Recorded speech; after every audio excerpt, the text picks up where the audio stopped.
It's Tuesday, August 13th. We're dying. We're quarantined. Chris is not allowed to be around us. Actually, Chris is off on her honeymoon in a secret location that we won't tell you, just in case you're creeps. Yeah. She, the big wedding was over the weekend. It was a glorious affair. I gotta say, wedding was pretty normy, except the musical selections. It's all Lord of the Rings. Which I didn't get at all. One of them, I don't know what it was. Yeah, one of them was not Lord of the Rings, but I don't know what it was. It was 8-bit. I don't know. Yeah, that was a weird one. Being the, Aspies that we are, we build out before the dancing, so I don't know what the first dance was. But I'll be interested to learn that. In the meantime, the news must continue. And even though we're dying, we're doing this. It's probably going to be a little short, and it's also summer, so there's not really a lot of news. Also, terrible time to have an outdoor wedding. Pro tip: if you're thinking about doing that, I wouldn't. It's unpleasant, especially not facing the sun. Maybe facing away from the sun would be a good idea. I'm sure that's good for the photography. Well, let's talk about everybody's favorite way to start the Level1 news. It's a tradition, Mr. Ajit Pai. Ajit Pai has lost another court case as the judges overturn 5G deregulation. Now, this has to do with the ability for small towns and municipalities and special interest groups that own land to charge fees for reviewing applications and things like that to put in a tower. So, like a good-sized tower. Well, it affects, I guess, the small towers too. But the 5G. Native Americans are also complaining about, it's like, hey, we need oversight and regulation if anybody's going to try to install a large tower on one of our nature preserves. It's cultural or environmental. So you got some endangered turtles, perhaps a burial mound of some type. Then maybe you're not going to be able to put a 5G node there. Without some review? Well, yeah, I think they can turn you down. And that's probably what scared them most. Yeah. And that's probably why they, let loose the pie on them. And I think he was hoping to just sort of sneak this one through. Didn't happen. A judge has... Is it weird how he's constantly like, no, Congress doesn't give us the authority to do this, but then in other cases like this, he's like, no, we absolutely have the authority to do this. The judges are like, what are you doing? I mean, he is persistent on wanting to undo authority, although you're foreshadowing because I don't know what order we did them in. Oh, yeah, we did perfectly order them for that because he is... Well, I don't know if he is directly involved here. I imagine he's probably, in some talks, right? It's like, wait, what? Because it's actually Mr. Trump, another staple of beginning of the Level1 news. It's funny how such a non-technical man always manages to be at the forefront. He's just stomping around IT groups. But he's made a terrifying decision when it comes to the FCC. The White House proposal would have the FCC and the FTC police alleged social media censorship. And this is one of the hardest to research stories for this episode of the news because all of the different places covering this say that it says a different thing. And it could actually be the most horrible thing ever, or it could be just it's a blatant power grab, no matter which way you cut the cheese. But it could be the most horrible thing ever, or it could be just... I don't know. It's they want to roll back the safe harbor protections if an online platform meddles with the content. And so what they're talking about is like Twitter. And so like if you go on Twitter and like you're a Nazi and they shut you down for being a Nazi, that maybe you would lose your safe harbor provisions. At least that's what one group is saying this says. But it could also be that if the platform takes the time to try to censor or shape content, that you lose your safe harbor protections, meaning that the platform is responsible for the message that's being said. So it's really hard to suss out what's going on here other than power grab. Well, it's obvious, I think, that both sides are trying to play every card they have in the dirtiest way possible. It is absolutely true that the big tech companies have a left bias, in my opinion. I mean, there's no escaping it. It seems likely. And that's why they're freaking out about this, right? And then the social media section, which is also in this episode. Today's episode's weird because we have a lot of sections. We'll see that with the whole McConnell thing. Yeah. Like, it's blatant. And yet, Trump and McConnell are so hated that some people see that as a good thing. And then in this situation, Trump sees it as a good thing to be able to stick the regulators on there. But then everybody has this short-sighted vision, and they're not thinking about down the road when it flip-flops. Right? And the left gets into power, and the right becomes the voice of dissent on the technological side, if that ever happens. And then they're just fighting a losing war, because then the other side has the guns that you made. It seems to me, so I think that there are aspects to this that are even more nuanced than that, but it seems like to me that some of these technical companies have decided that by and large the rest of the population is too stupid to have their own opinion, and so it's like, no, you must think what we want you to think.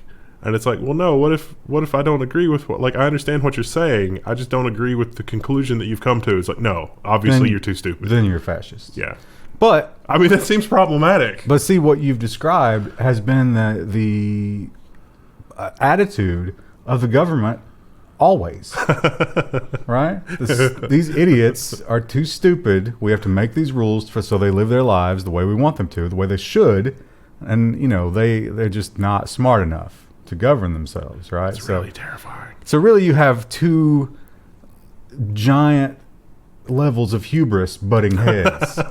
And one of them has the power of this, like artificial government structure, and one of them has the power of commerce.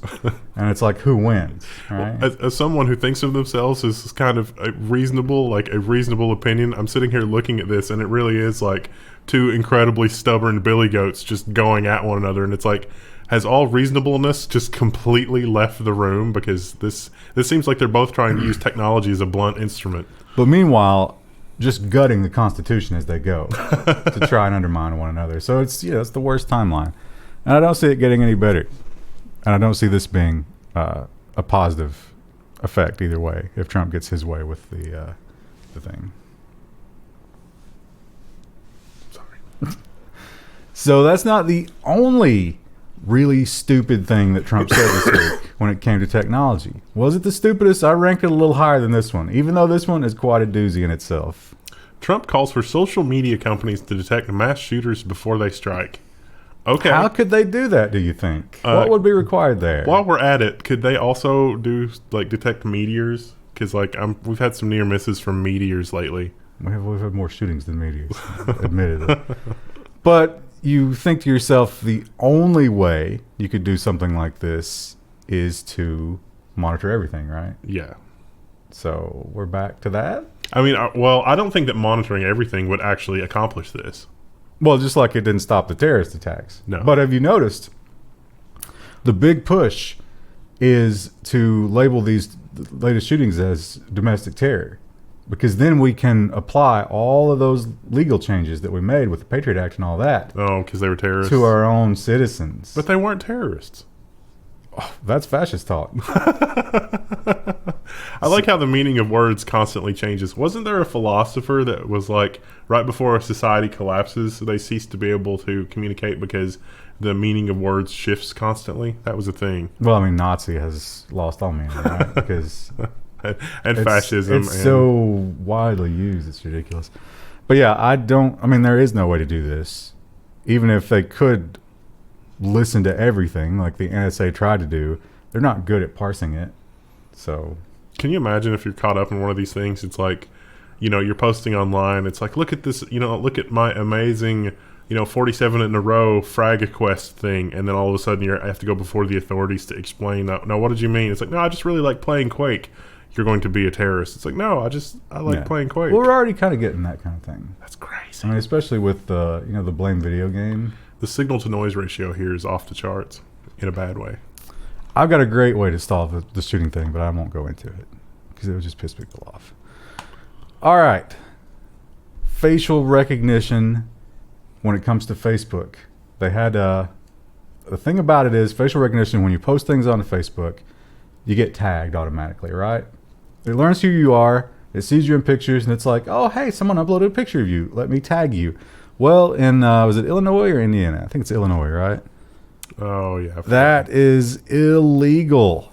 Yeah. Facial recognition in Illinois. So if somebody tried to sue them, Facebook said, no.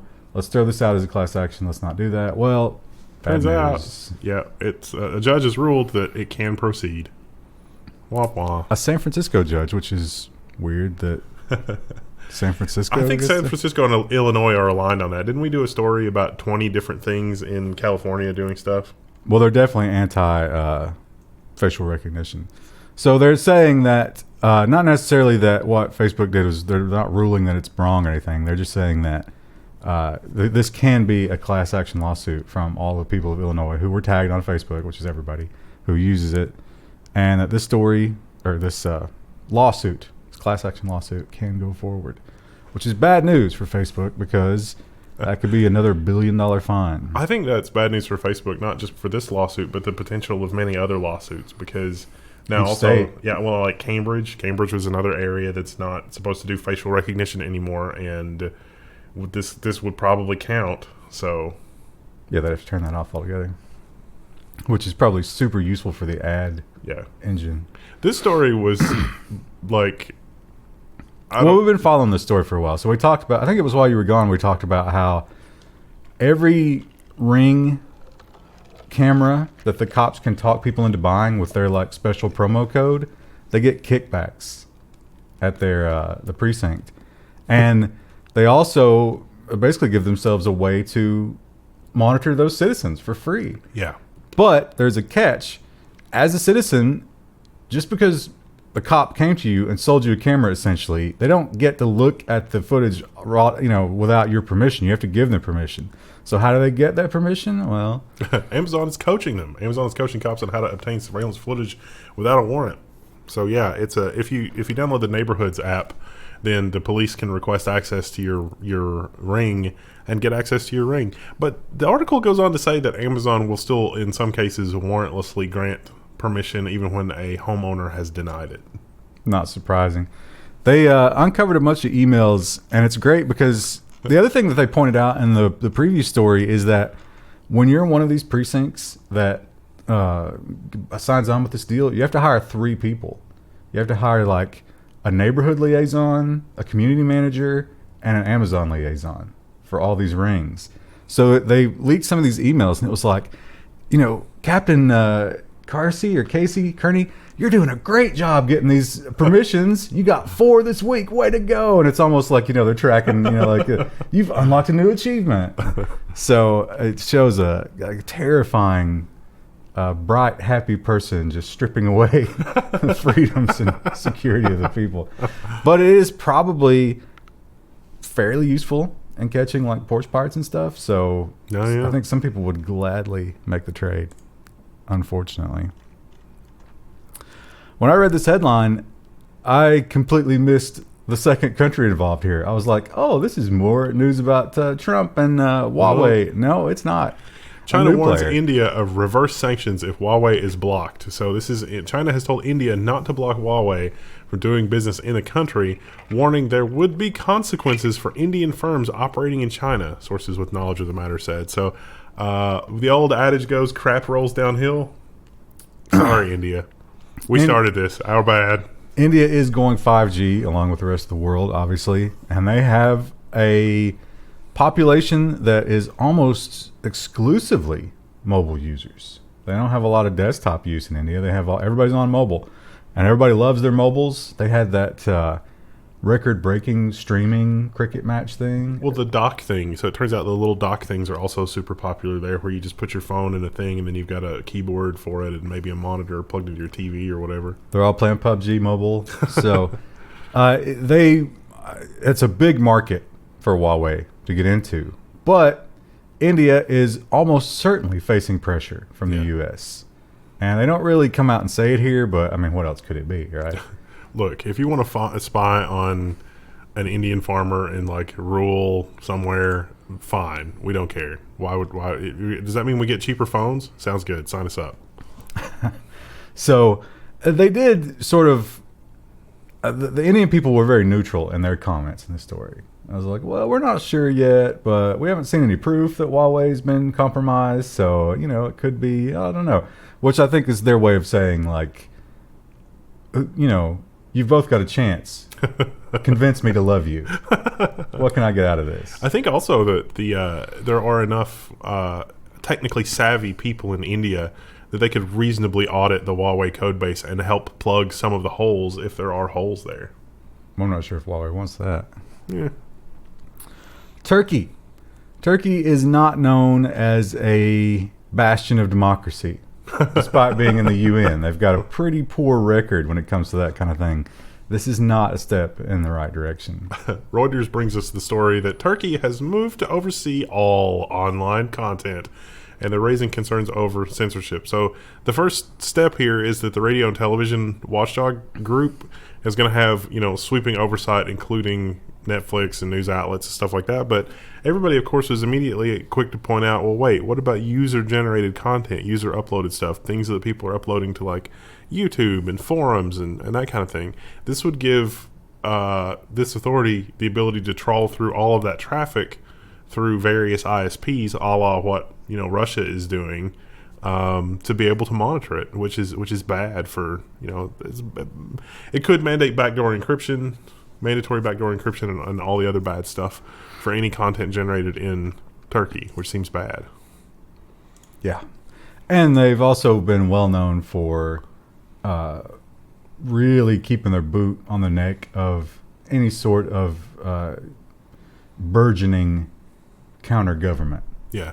The Erdogan or however I pronounce his name, he is not a man who tolerates political opposition very well. So, bad news for them. Chile. I always want to call it Chile, but I'm pretty sure it's Chile, which it's hard for me to say. But not a country we hear about on the tech news very often. Nope. And as you might imagine, the news is bad. It's a bad reason. ZDNet brings the headline, voter records for 80% of Chile's population has been left exposed online. Yeah, it's from 2017, so it's from a while back. But yeah, 80% of the population's voting records online. They have download. It's a big list of stuff. Let's see, they've got the list somewhere here. Oh yeah. Name, home address, gender, age, tax ID for 14 million individuals, wow, which is essentially every voting age person. I don't know how to online. That's Chile. So yeah, this is a researcher found, just a no password database. Same old story. So, but that is plenty of information to get started on some real good identity theft there. It's also, I guess the political opposition party knows, who to attack or whatever now too. Well, I don't know if they've got your recorded vote. No, it's just that you voted. All right, moving on to the social media section. Like I said, today's a weird episode because we're doing government, social media, and robots. Because tomorrow's news is all business. And it's huge. Anyway, Facebook. So we know that Facebook is facing this new probe because they bought up all these companies to destroy the competition because Facebook itself has been in moderate decline. And that's how they've stayed alive. Because if it was still just Facebook, all these other, they would have crushed them by now. So it's interesting in the wake of that. It's like, oh, you're literally under investigation for these things. You should try to distance yourself. What are they doing? No, not that. Facebook is adding its name to Instagram and WhatsApp to remind you, the plebs, that these apps that you like to use, they're Facebook. So it's going to be Instagram from Facebook and WhatsApp from Facebook. That really rolls off the tongue, doesn't it? I don't know why you would do this. So they've hired an SEO consultant that's still working in 1996, and they're like, we need to add the from Facebook there to really boost their numbers. Either that, or they've looked at the numbers based on actual Facebook users and not the bot flood, and they're like, oh wow, this ship is going down. We need to spread the brand around as much as possible. We need to remind regulators and investors alike that this is still Facebook. And one of Facebook's biggest critics recently, and somebody who's really throwing his name around in the social media world, is Peter Thiel. And he used what some people might refer to as a leftist technocracy mouthpiece, the New York Times.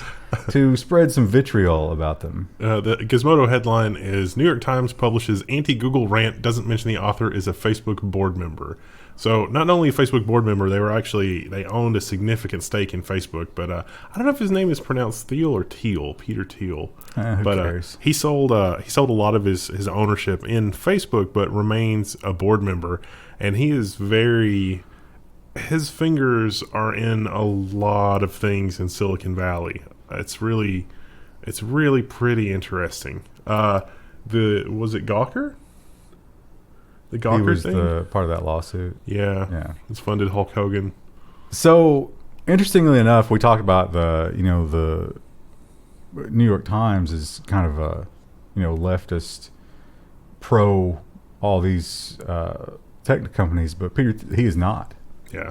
He's a Trump guy, and he's kind of bashing Google for their own policies like that, which is weird. Yeah, you gotta wonder about this. He's definitely one to keep your eye on, because reasons. Well, I'm sure we'll have no choice about that. Your eye will be stapled open, in fact. Yeah. So Twitter has gotten in a little bit of trouble. We all know that the way these social media companies make money is with targeting ads, right? Of course, Facebook getting in a lot of trouble for that. Google getting in a lot of trouble for that. The EU is just crucifying them because at the heart of that is spying on you to try to figure out how to advertise to you. And now Twitter getting in trouble for that. TechCrunch has the article that Twitter has fessed up to more ad tech leaks. So this is to do with actually bugs in the... So it's like, I guess it's okay that Twitter builds the profile on you, but they're not supposed to share that with advertisers. But because of bugs in the platform, it turns out that they are actually sharing the profile with advertisers, which means that advertisers can build a profile on you. They build the profile. They use the profile to let the advertiser target you, but it's too far to then say, oh, here's why we targeted them for you. Yeah. And that's what they accidentally did.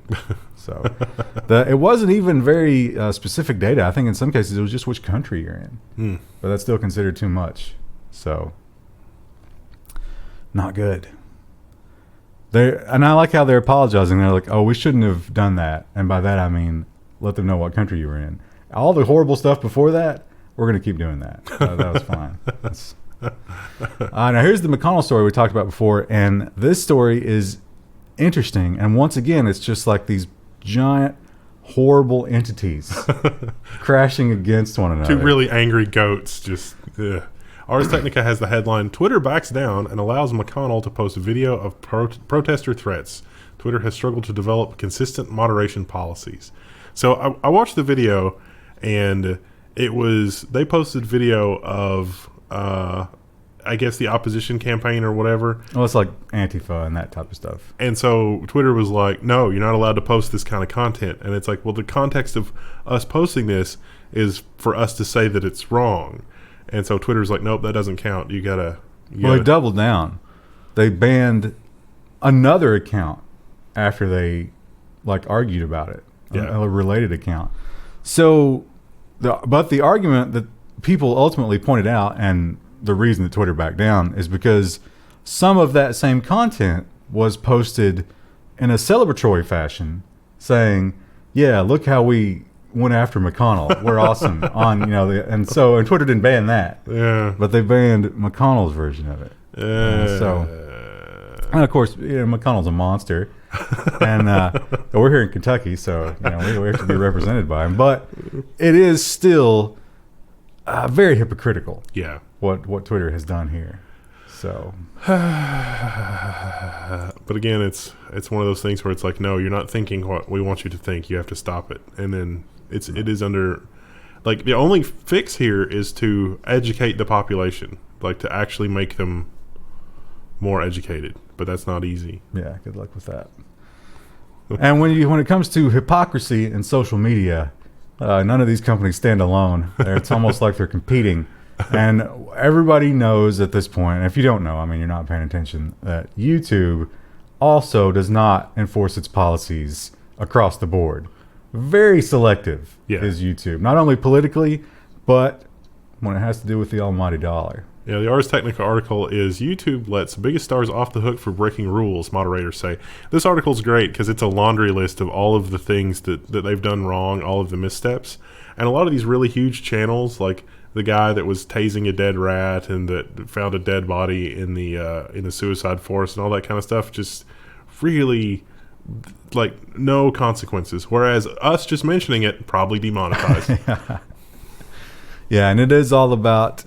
Here's a scholarly article about thing, demonetized. They talk about the moderators themselves admitting, they're like, yeah, it has nothing to do with protecting the user. It was never... They didn't even pretend that it was about that. It's about making money. About the advertisers. Make the advertisers comfortable. And it turns out that the advertisers are a lot more comfortable with Logan Paul because he brings the clicks. So... Sad, but that's the world we live in, isn't it? It's hard to imagine that our channel is too controversial for, some of the big advertisers like Dollar Shave Club or like the Sasquatch soap people or... Well, I imagine it's not so much that alone, but it's just like this channel doesn't... A lot of these people are smart enough not to click on these ads. Plus, they said something that we can pretend it's about that. So let's just brush them to the side. Maybe if you guys would buy some Dollar Shave Club. Come on. All right, moving on to AI and robot. This is an interesting story because back out, I don't know, a couple of years ago, this was in the news every week. And there was always this little bit of excitement. It's like, oh, mysterious signals from space? What could it be? Well, we never really figured it out, but now we're getting a couple of new answers thanks to artificial intelligence. Mysterious ancient radio signals keep pelting Earth. Astronomers designed an AI to hunt them down.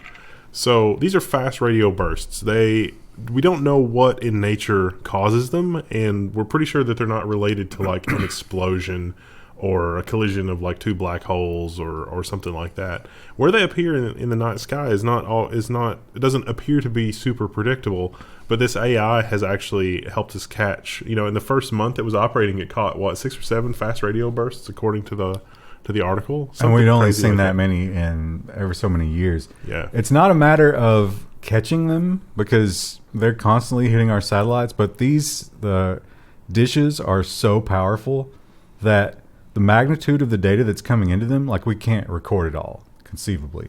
So you're actually looking at little tiny parts of the sky at a given time.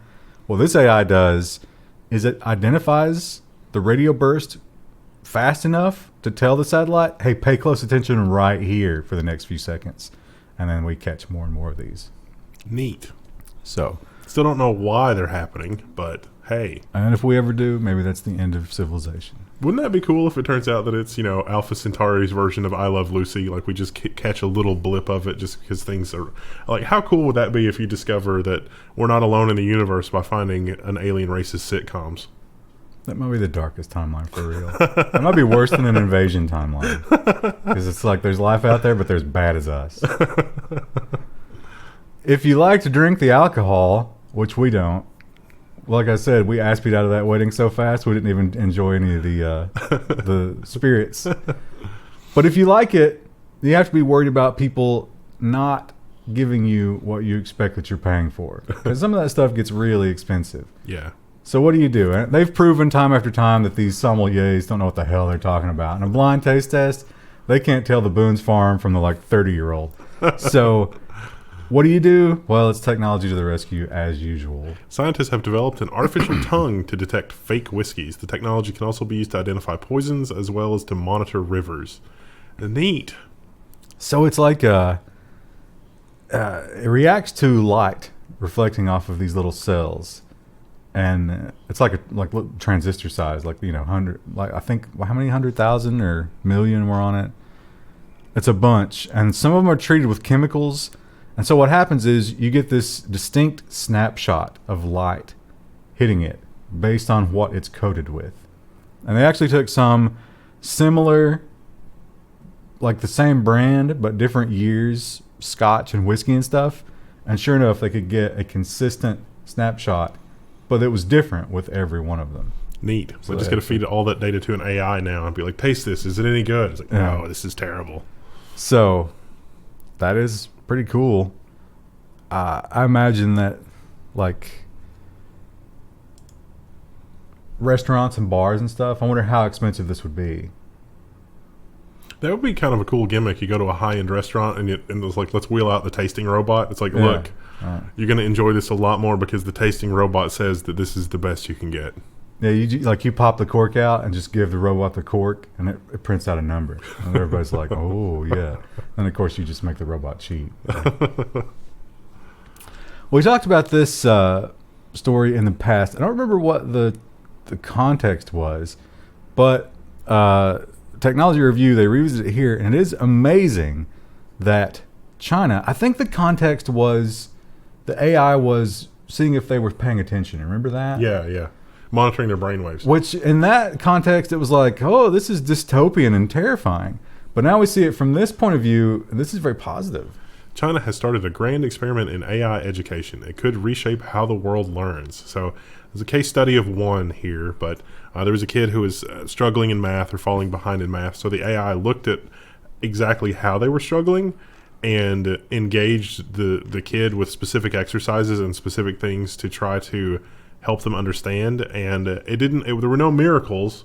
It took, the better part of a year of hard work, but they moved from 60% to 85%. In schools. It might have been worse than 60, but it was a huge increase. But it took a long time. Well, but over the course of an education, yeah, who cares? So, and this is called Squirrel AI, and it's this program. And the interesting thing about it is, it's kind of a small classroom size rather than the traditional, especially in a place as populous as China, like these huge classrooms. But the teachers aren't lecturing. They're just also staring at a laptop. And they have the diagnostics that's monitoring what the kids are doing through the AI. So it's a totally different kind of education. But it seems to be working with these Chinese kids. That's really cool.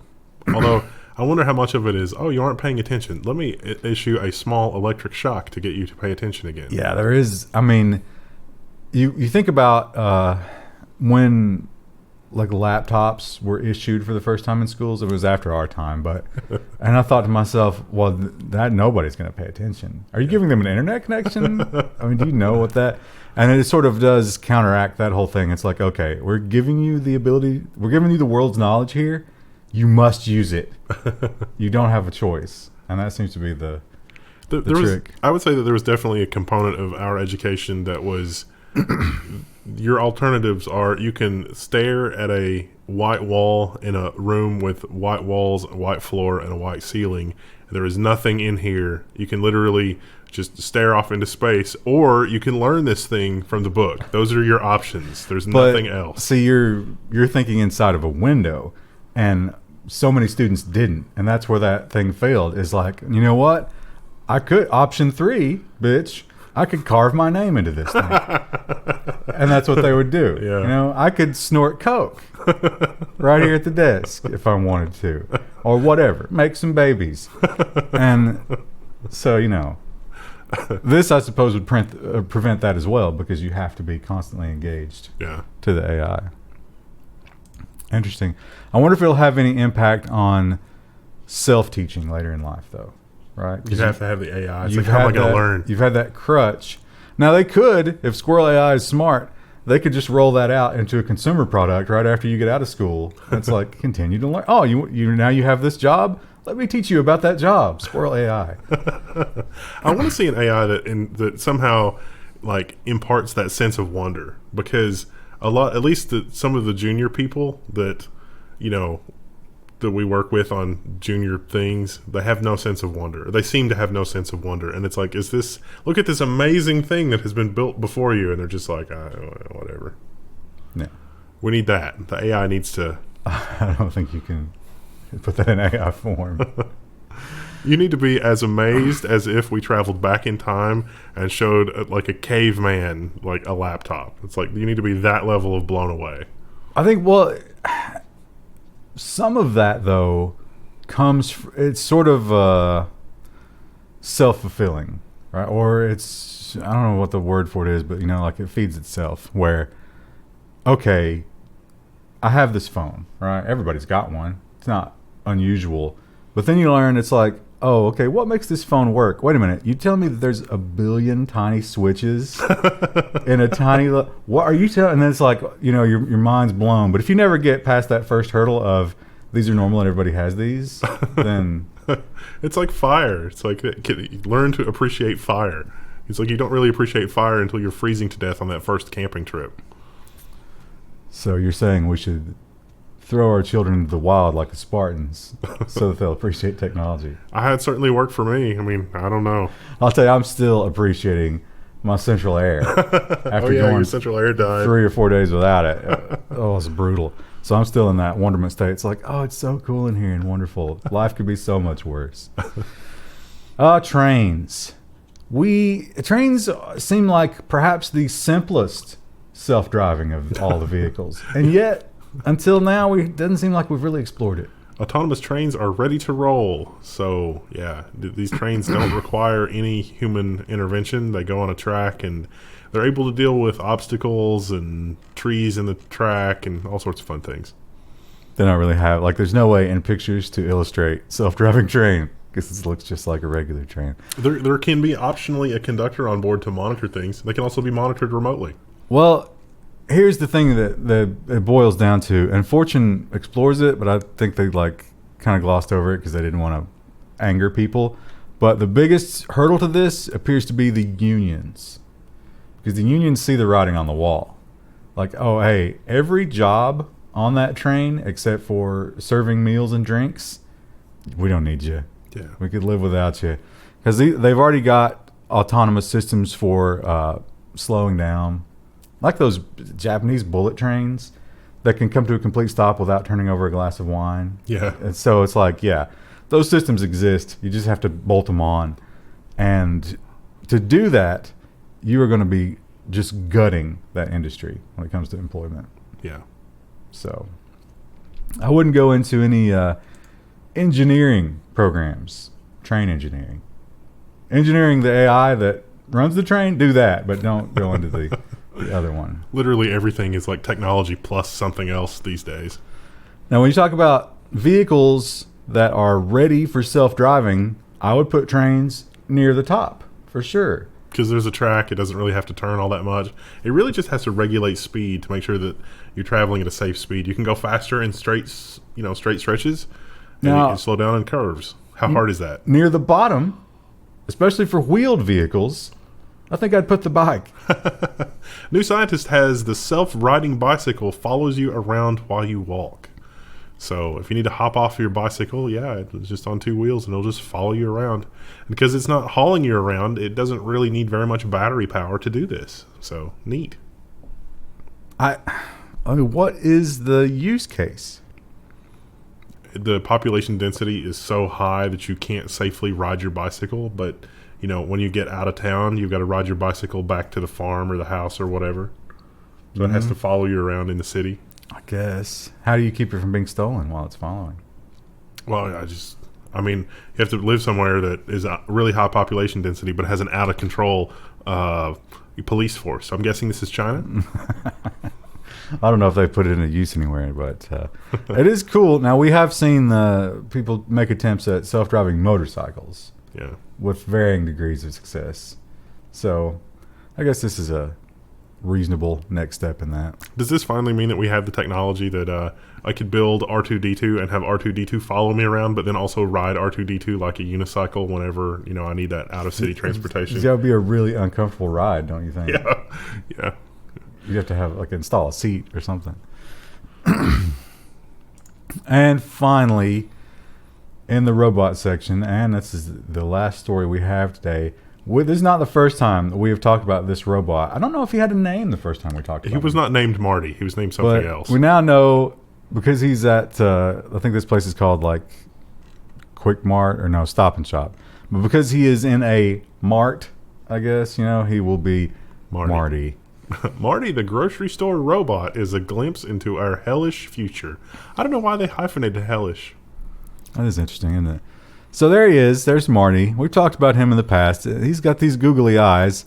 And that's really his only human feature. And he actually drives forward this way, so like these two evil robot eyes are the actual eyes, I think. Or it's probably just lights.